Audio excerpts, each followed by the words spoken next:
এ মাসে যে 1 টাকা আল্লাহ রাস্তায় ব্যয় করে সেই ব্যক্তিকে কমের পক্ষে 700 টাকা দান করার সওয়াব দেওয়া হয়।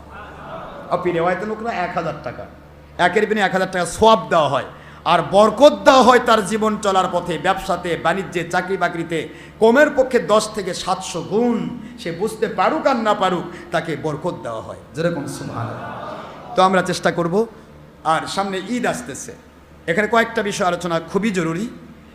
ঈদুল ফিতর, এই ফিতরা বিষয় নিয়ে, যেহেতু সহিহ হাদিসের বিষয় হচ্ছে হুজুর পাক সাল্লাল্লাহু আলাইহি ওয়াসাল্লাম ঈদের নামাজ পড়তে যাওয়ার আগে তিনি ফিতরা দিয়ে যেতেন। কি কথা কি বুঝতেছেন আপনারা? নামাজ পড়তে যাওয়ার আগে। তারপর আমরা রমজান মাস সেটা করি এই কারণেই যাতে করে রমজান মাসে আমরা অগ্রিম সওয়াবটা পাই, এটা না, এটা একটা আমাদের আশা। কিন্তু সুন্নত কিন্তু ঈদের দিন, ঈদের নামাজের আগে হুজুর পাক সাল্লাল্লাহু আলাইহি ওয়াসাল্লাম তিনি ফিতরা দিতেন। কি কথা কি বুঝতে পেরেছেন? দিয়ে তারপর ঈদের নামাজে যেতেন। তা আমরা আগেই দিয়ে দিই। তো আমি আপনাদেরকে কোনো মেকদার দেই না, এই কারণে দেই না কারণ এক এক এলাকায় এক এক জিনিসের এক এক রকম দাম।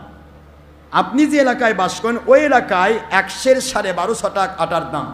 যারা নিম্নমানের দিতে চান 100 1250 টাকা কি আটার দাম। আর এর চাইতে যদি ভালো আরও দিতে চান, মনে করেন আমি একটু শক্তিশালী, আমার টাকা পয়সা ভালো আছে, আমি টাকা পয়সার মালিক, তাহলে আপনি এটা কিন্তু চাল কখনো দেওয়া যাবে না। 3টি কন্ডিশন: আটার দাম, তারপরে খেজুরের দাম, কিশমিশের দাম, আঙ্গুরের দাম। কয়টা হলো? এই 4টির উপর দিতে হবে। যিনি খুবই বেশি টাকাওয়ালা, সবচেয়ে বেশি দাম হলো কিশমিশের, নাকি? হ্যাঁ, কিশমিশ। তাহলে 100 1250 টাকা কিশমিশের দাম প্রতি মাথা পিছু দেবেন। আর যদি তার চেয়ে কম হন, মন করেন আমি এক কথায় 100 1250 টাকা মেকদার, এটা আটা, এটা নিম্নমানের, এটা আপনি দেবেন, এর চেয়ে কম দেওয়া যাবে না মাথা পিছু।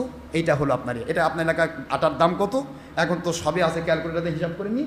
ওর হচ্ছে যদি 10 টাকা, মানে মনে করেন যে 57 টাকা 25 পয়সা হচ্ছে, 60 টাকা পর্যন্ত আগে দেন। কি ঠিক না? ঠিক, একটু উপরে দেন, নিচে যেন না আসে।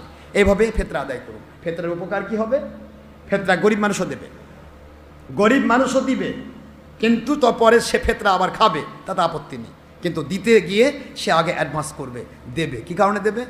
আল্লাহর হাবিব বলেন, ফিতরা যা আদায় করবে রমজানুল মুবারকের যে মুসলমান মুমিনেরা ঈমানের সাথে যারা রোজা রাখলো, যারা তারাবির নামাজ পড়লো, এই রোজা এবং তারাবির ভিতরে যদি কোনো ভুল ত্রুটি, বেয়াদবি, গোস্তাকি হয়ে যায়, ওই ভুল ত্রুটিটা ফিতরার দ্বারা আমার আল্লাহ পাক মাফ করে দেবে।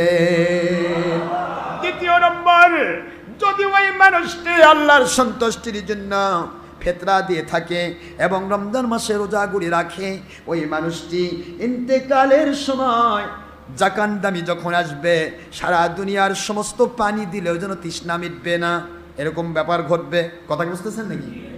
ওই সময়ে ওই আল্লাহর বান্দা বান্দি যদি ফিতরা দিয়ে থাকে, ওই ফিতরা দেওয়ার কারণে ওর সমস্ত মৃত্যুর জাকান্দানি আমার আল্লাহ রব্বুল আলামিন সহজ করে দেবে।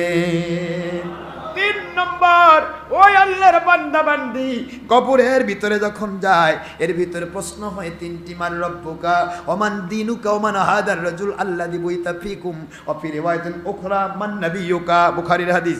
হুজুর বলেন, দুনিয়ার মানুষকে প্রশ্ন করা হবে, তোমার রবের নাম কি, তোমার দ্বীনের নাম কি, তোমার নবী কে, এই ব্যক্তি কে যাকে তোমাদের কাছে পেশ করা হয়েছিল, হুজুরকে তার সামনে দেখানো হবে।